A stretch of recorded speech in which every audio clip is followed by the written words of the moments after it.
అందరికీ నమస్కారం అండి. మీ యశోద గోపాల్. నీటిలో మునిగితే అది స్నానం, నీలో మునిగితే అది ధ్యానం. నీలోకి నువ్వు మునిగిపోవడం నీళ్ళల్లో మునిగినంత తేలిక కాదు. దీని గురించి మరింత వివరంగా తెలుసుకుందాం. స్నానానికి సాధనతో పని లేదు, ధ్యానానికి సాధన తప్ప వేరే దారి లేదు. ధ్యానం కుదరడం లేదని ఫిర్యాదు చేసే చాలామంది చెరువు గట్టున నిలబడి చూసేవారే కానీ నీళ్ళల్లోకి దిగినవారు కారు. తన వద్ద శిష్యరికం చేసిన పూర్వ విద్యార్థిని పిలిపించి బుద్ధుడు ధ్యానం గురించి అడిగాడు.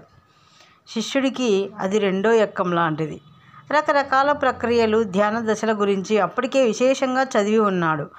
పరిశోధనలు చేశాడు. ఆ విద్యలో గట్టి పాండిత్యం సాధించాడు. కనుక బుద్ధుడు అడగగానే ఎన్నో సాధనా విధానాలను గడగడా వల్లించాడు. బుద్ధుడు శిష్యుడి కేసి ప్రసన్నంగా చూస్తూ, మంచిది భిక్షు, ఇక ధ్యాన సమయంలో నీవు పొందిన అలౌలిక అనుభూతులను కొన్నింటిని వివరించు అని అడిగాడు. తెల్లబోయాడు శిష్యుడు.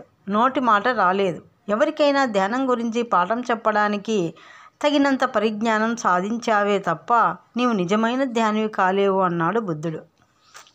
లోకంలో సాధకులు అనుకునే వారిలో చాలామంది ఇదే పరిస్థితి. నిజానికి ధ్యానం అంటే గాఢమైన అనుభూతే తప్ప ఆలోచన కానే కాదు. ధ్యానంలో ఆలోచించడానికి ఏమీ లేదు. వెదురు బొంగు లోపల దట్టంగా అలుముకున్న గుజ్జు పోగులు పూర్తిగా కాలిపోయి ఖాళీ అయ్యాక వేణువు కావడానికి సిద్ధమవుతుంది. ముసురుకున్న ఆలోచనలు తుడిచేశాక ధ్యానం తానుగా మనసులోకి వచ్చి చేరుతుంది. ఆపై నెమ్మదిగా గుండెల్లో ప్రశాంతత ఆవరిస్తుంది, ఆనందం వరిస్తుంది. శరీరం గొప్ప శక్తి కేంద్రమైన తరిస్తుంది. ఈలోగానే ఆలోచనలు తిరిగి దాడి చేస్తాయి.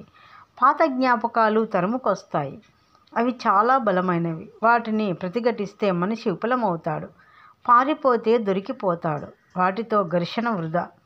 సాధకుడు వాటిని స్వేచ్ఛగా లోనికి అనుమతించాలి, చిరునవ్వుతో పలకరించాలి. ఆలోచనలకు దారివ్వడం అంటే మనసుకు మచ్చిక చేసుకోవడం అని అర్థం. ఆ సాక్షిభూత స్థితిలో మనిషికి మనసుకు మధ్య స్నేహం కుదురుతుంది. ఆలోచనలు అనేవి ఎప్పుడూ స్థిరంగా ఉండవు, వేగంగా కదిలిపోతూ ఉంటాయి. వాటంతటవి తొలగిపోయే వరకు మనిషి ఓపిక పట్టాలి. ఆ సంధి సమయంలో మనిషికి సహనమే గొప్ప వరం. ధ్యానం కోసం వేచి చూసే స్థితికి చేరుకోవడం విజయంలో తొలిమెట్టు. ఆ స్థితిలో మనసులోకి వచ్చి పోతున్నా పట్టించుకోని విషయాలే స్వయంగా మనిషిని ధ్యానంలోకి తోసేస్తాయి. పరిశీలనలోంచి మనసుకు అనుభూతిలోకి, ఆస్వాదనలోకి నెట్టేస్తాయి. లీలగా మనిషి ధ్యానంలోకి లీనమవుతాడు.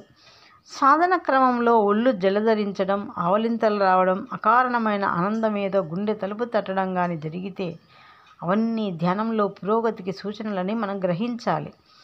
పరమహంస యోగానందజీ చెప్పినట్లు వాటి ప్రోత్సాహంతో మరింత లోతులోకి ప్రయాణం సాగించాలి. ఆ అనుభూతులు వాటంతటవే రావాలి తప్ప మనం ఎదురు చూడకూడదు, వాటి కోసం ప్రయత్నించకూడదు. ఇవన్నీ వైకుంఠపాలిలో నిచ్చెన లాంటివని. ధ్యానానికి గమ్యం ఆ నిచ్చెనలు కావు, పరమపద సోపానం.